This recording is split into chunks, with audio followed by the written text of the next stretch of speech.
Hello friends, good morning all. Today in this video we are going to discuss one of the powerful essay on feminism. So this is written by Virginia Woolf. ତାଙ୍କର ଗୋଟେ powerful ଏସେ ଆମେ ଡିସ୍କସ୍ କରିବା a room of one's own. ସେ କହିଥିଲେ a woman must have money and a room of her own if she is to write fiction. ଯଦି ଜଣେ ଓମେନ୍ ବା ଯଦି ଜଣେ ନାରୀ ଲେଖିବାକୁ ଚାହୁଁଛି ବା ଜଣେ ରାଇଟର୍ ହେବାକୁ ଚାହୁଁଛି, ସେ must have money and a room of her own. So what do you mean by money and what do you mean by room of her own? Money means she needs economic freedom, right? And room ମାନେ କ'ଣ? Personal ତାର 1 BHK room ଦରକାର? No, that is she needs personal freedom. ତାର freedom ଦରକାର, ଆଉ କ'ଣ ଦରକାର? Economic independence ଦରକାର। ତ ଚାଲ ଡିସ୍କସ୍ କରିବା ତାର ହିଷ୍ଟ୍ରିକାଲ କ'ଣ ପାଇଁ ଲେଖିବାକୁ ଗଲେ ସେ ଏଇଭଳି। ତ ସେତେବେଳେ ସମୟରେ ପାଟ୍ରିଆର୍କାଲ ସୋସାଇଟିରେ ଓମେନ୍ ମାନଙ୍କୁ ସେତିକି ଅପରଚ୍ୟୁନିଟି ମିଳୁନଥିଲା ଯେତିକି ମେଲ୍ ମାନଙ୍କୁ ମିଳୁଥିଲା। ଏବେ ବି ତୁମେ ଯିବ ଯଦି ଗୋଟେ ଲାଇବ୍ରେରୀରେ ଦେଖିବ, ସେଥିରୁ 90% ଅଥର ଥିବେ ମେଲ୍, 10% ଅଥର ଥିବେ ଫିମେଲ୍। ଦେଖିବା ଚାଲ। A Room of One's Own is a landmark feminist essay by Virginia Woolf. It was first published in the year of 1929. 1929 ଏଇଟା ପବ୍ଲିଶ ହେଇଥିଲା। ଆକ୍ଚୁଆଲି 1928 ସେ ଗୋଟେ ଲେକ୍ଚର ଦେବାକୁ ଯାଇଥିଲେ ଅକ୍ସବ୍ରିଜ ୟୁନିଭର୍ସିଟି। ଆଉ ସେଇଟା ହିଁ ହେଉଛି ଟପିକ୍ ତାଙ୍କର ଥିଲା ଓମେନ୍ ଆଣ୍ଡ ଫିକ୍ସନ୍। ଆଉ ଆମେ କହିପାରିବା it was the foundation of this essay a room of one's own. ତ ସେଇଠି ସେ କିଛି ଫେସ୍ କରିଛନ୍ତି, ଆଉ କିଛି ଫିକ୍ସନ୍ ମିଶେଇକି ଲେଖିଛନ୍ତି ଏସେଟା। ହଁ, ସେଇଟା ହିଁ ଲେଖା ହେଇଛି। It is based on 2 lectures she delivered at Newham and Girton College, the first 2 colleges established for women scholars at Cambridge University. These lectures were given on the topic of women and fiction. ଏବେ ଯେଉଁଟା କହୁଥିଲି 1928 ସେ deliver କରିଥିଲେ, କିନ୍ତୁ ପରେ ଏଇଟା ହିଁ ଥିଲା ତାଙ୍କର ବେସ୍। ଆଉ ଗୋଟେ ଏସେ ପବ୍ଲିଶ କରିଥିଲେ ଆମର a room of one's own 1929।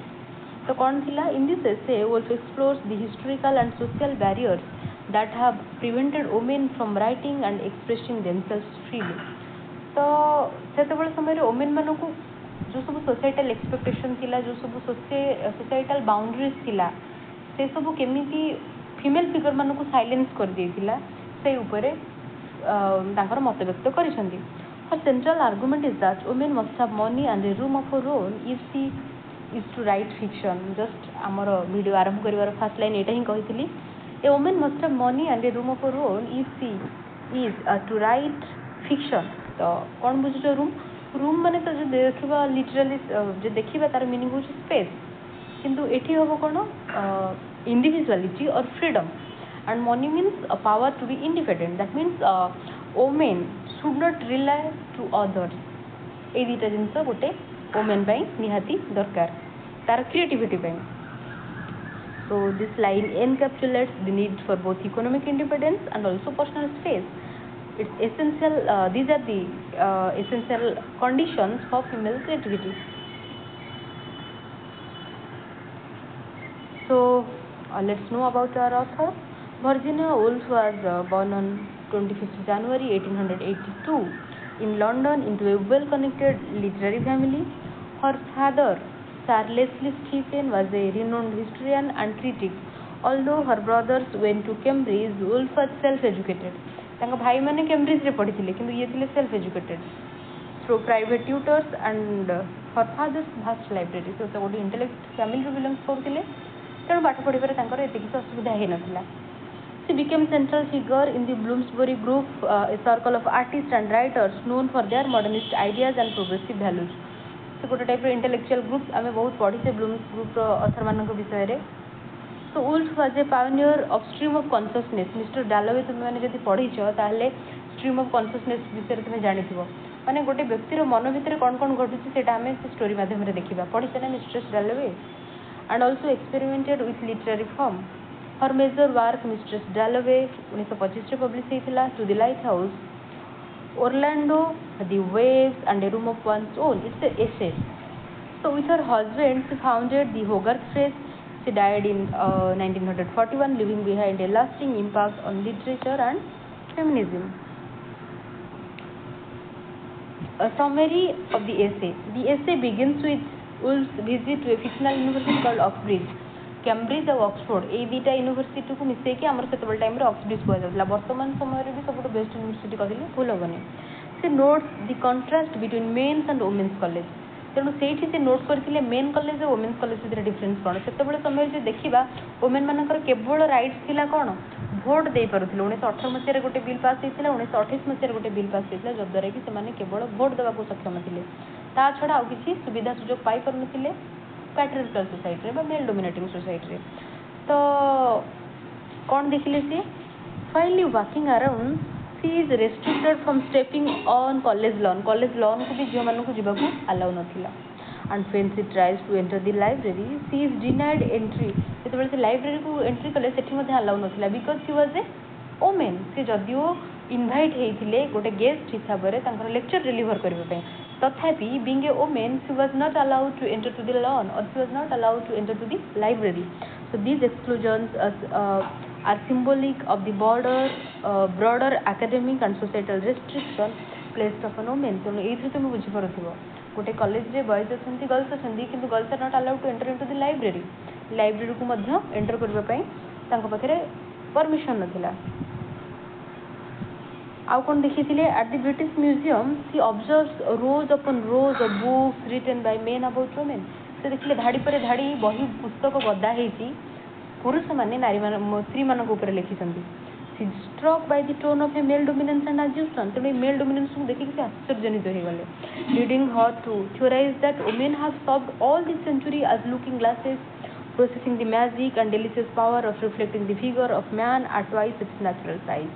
This metaphor suggests that women's role in literature and society have often been to reinforce and exaggerate a male superiority. तुम गोटे कथा भाव से एग्जांपल लेछंती विलियम शेक्सपियर को भौणीकर से कहले विलियम शेक्सपियर को भौणी Judith Shakespeare she was also equally talented किंतु तांको सेतिकी अपॉर्चुनिटी मिलिनी बोली आज इतिहास रे तांको ना नाही she died without achieving anything तांको भी जब अपॉर्चुनिटी मिलता विलियम शेक्सपियर को ऊपर आज आम जुडिथ शेक्सपियर को बही पढ़ी था because she was inherited equally talented as her brother किंतु being a woman she was deprived from all this opportunity education हो बा फ्रीडम हो बा इंडिविजुअलिटी हो सब क्षेत्र में महिला मानक एक्सेप्ट करके रखा जाउथिला so to illustrate the plight of creative women Woolf imagines Judith Shakespeare the fictional sister of William Shakespeare despite having equal talent though she was equally talented as Shakespeare Judith is denied formal education tankar formal education nathila being a woman subjected to social constraint and ultimately ends her life without ever expressing her genius. This tragic narrative reveals how women's intellectual potential were stifled by patriarchy. Woolf also examines historical women writers Aphra Behn. Aphra Behn, he was the first professional female writer. माने जे कि literature writing को निजर career करिथिबा प्रथम women होजंती आफ्रा Ben. Lady विंचेल्सिया से मध्य जने women writer थिले माने हमर इयरली फीमेल पोएट इंग्लैंड रो 1661 रु 1720 थिला तांको time period. Margaret Cavendish 1623 to 1673 she was not only a writer also a scientist and also a philosopher. The Blazing World तांकर गोटे सबुठू मैग्नम ओपस कहि परिबा ए लेखाटा सेते बेले समय से साहस करथिले निज नारे पब्लिश करबा को बिकॉज जे माने निज नारे पब्लिश करनथिले शार्लोट ब्रंटी हेले एमिली ब्रंटी हेले तांको भौणी एमन सब स्वीडोनियम रे पब्लिश करथिले माने गोटे पो ना नै कि पब्लिश करथिले जे मानको अलाउ नथिला बही पब्लिश करबा पई. सो मार्गरेट कैवेंडिश डोरोथी ओसबोर्न से मध्य अर्ली राइटर थिले जे कि तांको बेसी जणाशुना लेटर राइटिंग पई माने न्यूमरस लेटर से तांको हस्बैंड को लिखिथिले परवर्ती समय रे सेगुडा सब जना पड़िथिला सेते बेले सी मध्य पब्लिश करबा को साहस करनथिले सी भाबथिले एटा भी गोटे अनोमेनली काम होई जिवो लेखिकी पब्लिश करबा होची मेन मानकर काम नॉट कि वुमेन मानकर काम माने केते रेस्ट्रिक्शन सेते बेले समय रे थिला. So she comments Aphra Behn for being one of the first women to earn living through writing, which Woolf sees as a milestone for women's financial independence. Towards the end of this essay, Woolf discusses the idea of androgynous mind, suggesting that the best writers combine both masculine and feminine qualities.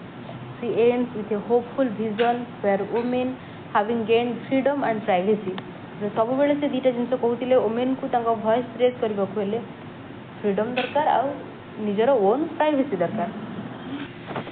So critical appreciation. A room of one's own is notable for its innovative combination of personal anecdote, fictional elements, and social commentary. Woolf's visit to Oxbridge and her experience of being barred from the library and lawns serve as real-world examples of how institutions exclude women during that time. The story of Judith Shakespeare is one of the essay's most moving and powerful parts. Through this character, Woolf conveys how many gifted women in history were forced into obscurity, and the absence of their voice is a direct result of systemic inequality. Her praise for Aphra Behn emphasized the idea that fictional independence is crucial for creative freedom.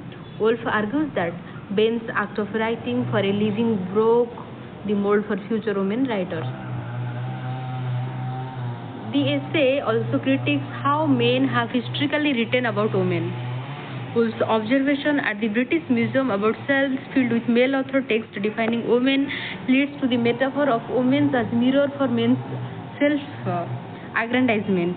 This critique challenging the legitimacy of male-dominated narratives. से जो जाइए British museum को देखी कि mail Athar मैंने केमती female मानक ऊपर लिखुचंदी गदा गदा बही थुआ हिची सेतेबेले मेल डोमिनेटिंग सोसाइटी को देखौथिला.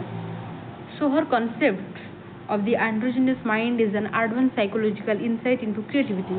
Woolf argues that true genius comes from a mind that is not confined by gender role.